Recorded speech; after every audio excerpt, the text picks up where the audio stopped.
Salut les bienvenus en Jésus-Christ et bienvenue à WIFNU. Comment va tout le monde? Aujourd'hui, on lit chapitre 13. C'est le dernier chapitre de 2e Corinthiens. J'espère que ces jours qu'on a lu 2e Corinthiens nous ont encouragés dans notre foi et nous a donné la clarité de ce que la Bible dit à propos de choses différentes. Alors, on continue maintenant avec chapitre 13. Dernier avertissement aux Corinthiens, salutations. Je veux chez vous pour la 3e fois. Toute affaire se réglera sur la déclaration de 2 ou de 3 témoins. Lorsque j'étais présent pour la 2e fois, j'ai déjà dit et aujourd'hui que je suis absent, je dis encore d'avance à ceux qui ont péché précédemment et à tous les autres que si je retourne chez vous, je n'userai d'aucun ménagement. Puisque vous cherchez une preuve que Christ parle en moi, lui qui n'est pas faible à votre égard, mais qui est puissant parmi vous. Car il a été crucifié à cause de sa faiblesse. Mais il vit par la puissance de Dieu.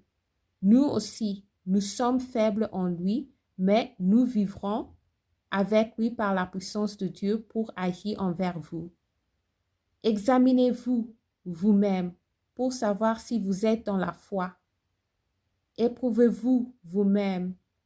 Ne reconnaissez-vous pas que Jésus-Christ est en vous, à moins peut-être que vous ne soyez réprouvés. Mais j'espère que vous reconnaîtrez que nous ne sommes pas réprouvés. C'est pendant nos prions Dieu que vous ne fassiez rien de mal, non pour paraître nous-mêmes approuvés, mais afin que vous pratiquiez ce qui est bien et que nous soyons comme réprouvés. Car nous n'avons pas de puissance contre la vérité. Nous n'avons que pour la vérité. Nous nous réjouissons lorsque nous sommes faibles, tandis que vous êtes fortes. Et ce que nous demandons dans nos prières, c'est votre perfectionnement. C'est pourquoi j'écris ces choses étant absent, afin que, présent, je n'ai pas à user des rigueur, selon l'autorité que le Seigneur m'a donnée pour l'édification et non pour la destruction. Au reste, frères, soyez dans la joie, perfectionnez-vous, consolez-vous, ayez un même sentiment, vivez en paix et le Dieu d'amour et de paix sera avec vous. Saluez-vous les uns les autres par un saint baiser. Tous les saints vous saluent.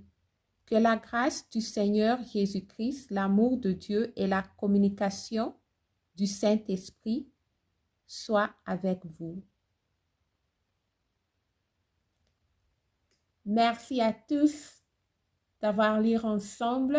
Je prie que l'amour de notre Jésus-Christ et notre Père soit révélé à tous et que vous sentez la paix quand vous lisez la Bible.